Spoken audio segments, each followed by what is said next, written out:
chronique un petit peu particulière aujourd'hui dans À la source des livres, puisque Bruno de Châtaignier de la librairie Siloé a laissé la place aujourd'hui à l'un de ses lecteurs.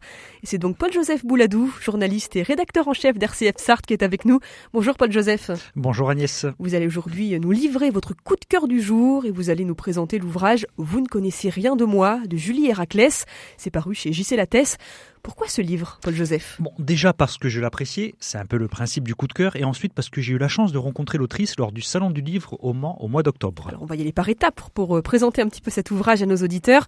Ce livre, de quoi parle-t-il et surtout, qu'est-ce qui vous a plu, vous ?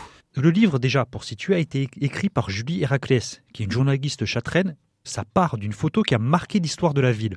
En fait, Julie Héraclès réinvente la vie de Simone Touzeau. C'est un nom qui vous dit peut-être rien, mais sans doute vous avez déjà vu une photo d'elle. Robert Capa, célèbre photographe de guerre, a immortalisé Simone Touzeau en août 1944. Elle marche dans une rue assez large, suivie par une foule goguenarde, en tenant son bébé dans les bras. Et elle a les cheveux rasés. Oui, Simone Touzeau est la célèbre tondue de Chartres. C'est une photo qui est quand même très célèbre, on peut le dire. Oui, et pourquoi ? Parce que c'est devenu le symbole des femmes collaboratrices, ou supposées, qui ont été tondues, voire pire, sans jugement à la Libération. Cette photo, qui avait été publiée dans le magazine Life, est devenue le symbole de cette épuration sauvage et des excès des Français qui se sont vengés aveuglément. Et qu'est-ce qui vous touche ? Qu'est-ce qui vous parle, vous, Paul-Joseph, particulièrement dans ce roman ? Agnès, vous avez raison de rappeler que c'est un roman, donc une fiction. Ce qui me parle, c'est l'arc narratif du personnage. Un arc narratif, c'est ce qui permet de voir évoluer un personnage entre le début et la fin de l'intrigue. Souvent, les séries américaines qui ont du succès permettent de bien dérouler cet arc parce qu'il y a du temps.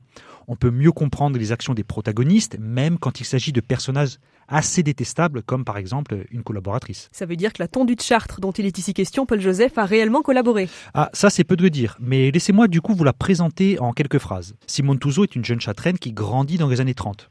Bonne élève, ambitieuse, elle vit très mal le déclassement social de ses parents, petits commerçants, et développe un attrait pour le nazisme comme une sorte de rejet, qui est d'ailleurs partagé par sa famille, envers une société, la France de l'entre-deux-guerres et notamment du Front populaire, qui aurait été supposément ingrate avec cette famille. D'où le fait qu'elle collabore. Tout à fait, et c'est là que le roman prend tout son sens. Simone Touzeau, la vraie et sec du roman, les deux, j'ai envie de dire, ont un enfant avec un soldat allemand. C'est le bébé d'ailleurs qu'elle tient dans les bras sur la photo.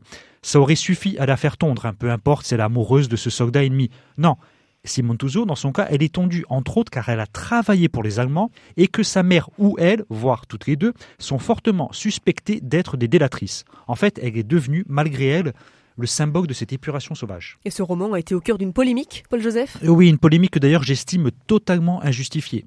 On peut lire notamment dans Télérama que Simone Touzeau, tout du moins celle du roman, n'est pas une nazie. Selon le journaliste, on ne peut pas, même dans une fiction, trouver des justifications au régime de Vichy. Et ce livre va dans ce sens ? Pas du tout, et c'est là que l'arc est intéressant.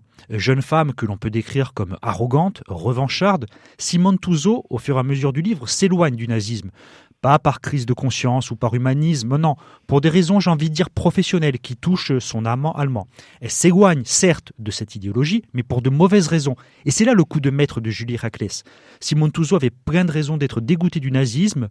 Elle aurait encore plus des raisons d'en avoir durant son séjour volontaire en Allemagne, mais elle l'est quand ses projets de vie s'en trouvent contrariés. Il n'y a pas de complaisance donc dans cet ouvrage ? Non, et d'ailleurs ça m'a été confirmé par l'autrice quand je l'ai interviewée. De toute façon, toute ambiguïté est levée quand on compare le fameux arc narratif dont on parlait au début de Simone Touzeau à celui de sa sœur.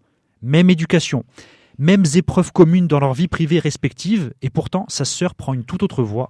Et l'écrivaine montre avec brio que le contexte et les épreuves sont loin de tout justifier. Merci beaucoup Paul-Joseph Bouladou pour ce coup de cœur littéraire. Ce livre, on le rappelle, Vous ne connaissez rien de moi de Julie Héraclès. Il est paru chez J.C. Lattès et on le trouve naturellement chez notre ami Bruno de Châtaignier à Siloé-le-Mans. À bientôt, merci. Merci à vous.